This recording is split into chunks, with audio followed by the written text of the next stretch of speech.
Uzbekistan, the country considered the cheapest in the entire planet.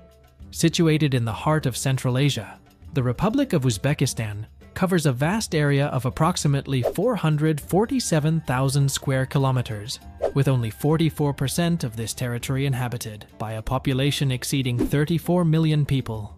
Here, ancient heritage is respected by all, and Islam is strongly celebrated by the people. Due to vast desert areas covering much of the country, most people are located in major urban centers, such as the capital Tashkent. This important city is the birthplace of warm people and a unique culture, making it an authentic refuge in Central Asia. As expected, the capital is the most popular city in the region and often serves as a tourist destination for visitors from around the world. During the Soviet era, Tashkent played a prominent role as a commercial center, being the second most populous city in the Soviet Union after Moscow and St. Petersburg. Currently, Tashkent is home to approximately 3 million inhabitants. In ancient times, this territory was the epicenter and capital of the Islamic world. Samarkand, for example, was known as the Pearl of the Orient, while Bukhara thrived as an important center of Islamic expansion. Uzbekistan is a country that does not have a coastline bathed by seas, relying solely on lakes and rivers within its borders. Among these bodies of water, the most famous of all is the Aral Sea, which was once one of the largest lakes in the world, and at one point was referred to as a sea. Unfortunately, over the decades, the Aral Sea has drastically diminished in size, causing severe environmental impacts, including the formation of large areas of exposed saline soil, increasing the salinity of the remaining water, and causing the loss of aquatic habitats and wildlife. Furthermore, Uzbekistan is a nation notably rich in gold, consistently ranking in the top 10 annually among the world's largest producers of this precious metal. The country extracts gold from its mines and also has a variety of other underground resources, including uranium, which is widely used for nuclear energy production. The Uzbek land is so fertile that besides the vast reserves of gold and uranium, it also possesses resources such as oil, coal, and natural gas. Looking back into the past of Uzbekistan, we discover that the region was the most populous center of life in Central Asia, a trading hub that merchants considered a midpoint between China and Europe on the Silk Road. Cultural interactions were also quite common. The lands of Uzbekistan became rich and prominent, attracting great rulers like Alexander the Great and Genghis Khan, with the latter particularly impacting and deeply affecting Uzbekistan throughout history. After this challenging period, the great ruler Timur dominated Uzbekistan, promoting arts and culture and bringing scholars and philosophers from many parts of the world to the city of Samarkand. Timur is considered by many to be the most important figure in Uzbekistan's history. He played a crucial role in saving Central Asia from Mongol invasions and ensuring the continuation of the Uzbek lineage. The era of Timur also witnessed the construction of several significant madrasas, which are Islamic schools. For example, the Registan madrasas in Samarkand are recognized by UNESCO as the first madrasas built in Central Asia. In more recent times, between 1924 and 1991, Uzbekistan was part of the Soviet Union, absorbing some influences from Russia. However, during this period, the Uzbek people managed to firmly maintain their national identity, preserving their language, traditions, and deep Islamic roots. The connection with Islam played a significant role in the country's people identity, and since the collapse of the Soviet Union in 1991, Uzbekistan has embarked on a transition process towards a more democratic society and openness to the world.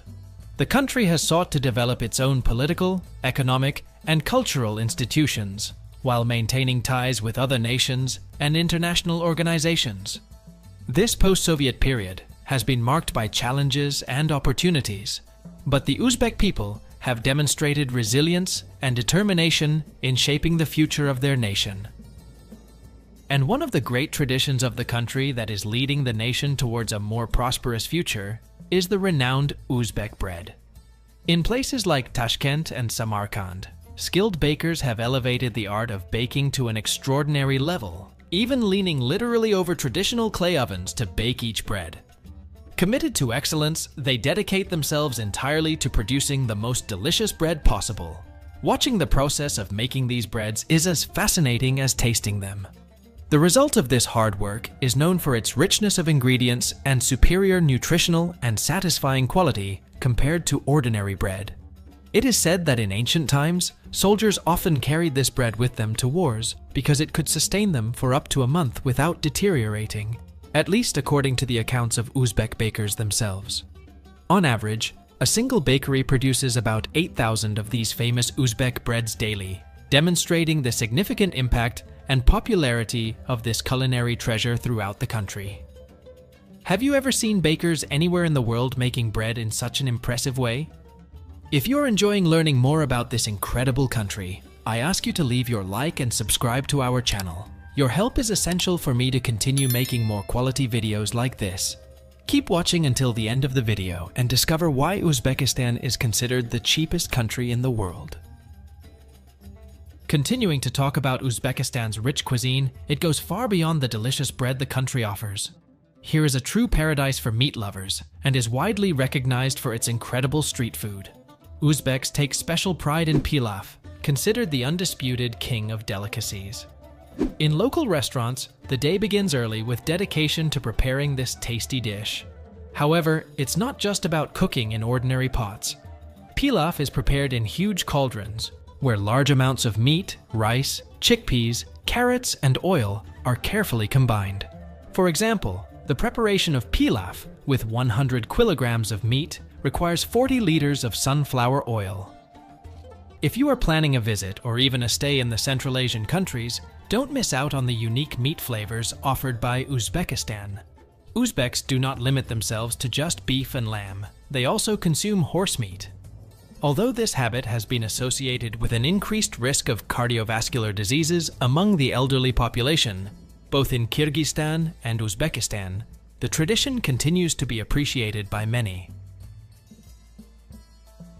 And if you're already planning a visit to Uzbekistan, know that most nationalities can enter here without visa issues. However, if your desire is to stay for an extended period or work, you will need to obtain a residence permit and a work permit. Another fundamental issue is regarding the language. To stay in the country, it is essential that you learn the official language of the country, which is Uzbek. However, if you know some Russian, here more than half of the population speaks Russian as a second language. Uzbekistan is a modern and efficient nation, where people enjoy freedom in terms of attire and beliefs. Therefore, its culture leans more towards the societies of Kazakhstan and Russia than towards Arab cultures. Despite being geographically close to places like Afghanistan, Uzbekistan is considered safe, contrary to some perceptions. In fact, it is one of the most hospitable countries in Central Asia. If you have your income in US dollars, keep in mind that here, you can practically establish your own kingdom, as money power also opens many doors here. Currently, the minimum wage in Uzbekistan is around a staggering $80. That's right, you didn't hear it wrong. Despite this very low value, the majority of the population survives on around $320 per month. Here in the country, housing costs vary considerably depending on the region and the type of accommodation. In larger cities like the capital Tashkent, Samarkand, or Bukhara, rents can be higher, especially in central or modern areas. However, in suburban or rural areas, costs tend to be more affordable, with a variety of options, including apartments and houses. If you're thinking of renting a small apartment near the center in the capital, prices are around $400 per month, and fixed expenses like internet, electricity, and water amount to about $62. Food expenses occupy a prominent place in the Uzbek family budget. As we mentioned earlier, bread plays a very important role in Uzbek society. One of the first things that will catch your attention when visiting Uzbekistan is that there are many bakeries in various places where people enthusiastically make bread. You can find different types of bread with unique flavors that you've never experienced before. The good thing is that you can easily buy these beautiful loaves for about $1 each. Yes, bread is cheaper in Uzbekistan than in Europe. Buying meat is also extremely affordable here. For example, you can enjoy a high-quality kebab for just $3. What's also nice in the markets is that as soon as vendors make eye contact with you, they offer free samples of their products. In fact, this is wonderful because it shows that people trust the quality of what they are selling, trying to attract customers by offering these samples. Transportation is also an important consideration. Currently, Uzbekistan has an expanding public transportation network, including buses, metro, and trains, with fares costing less than $1, and monthly public transport passes available for just $16. Despite the wide range of public transportation options available, many people in Tashkent choose to use taxis. A curious fact about these vehicles is that, while walking the city streets, it's easy to notice that more than 90% of them are Chevrolet brand. This predominance of Chevrolet vehicles on the streets is attributed to high import tariffs on other types of vehicles. As a result, the global automotive giant General Motors decided to establish a factory in Uzbekistan, aiming for local production of Chevrolet cars. This measure significantly reduced costs compared to importing ready-made vehicles, making cars of this brand more affordable and popular among drivers and taxi users in the city. Did you find it impressive to learn more about such a beautiful country full of history? Comment below what you like most about Uzbekistan. If you enjoyed today's video, please leave a like and don't forget to subscribe. Your support means a lot to us. Click on the video that's appearing on your screen right now. I'm sure you'll enjoy the content. Thank you very much for watching. See you in the next video.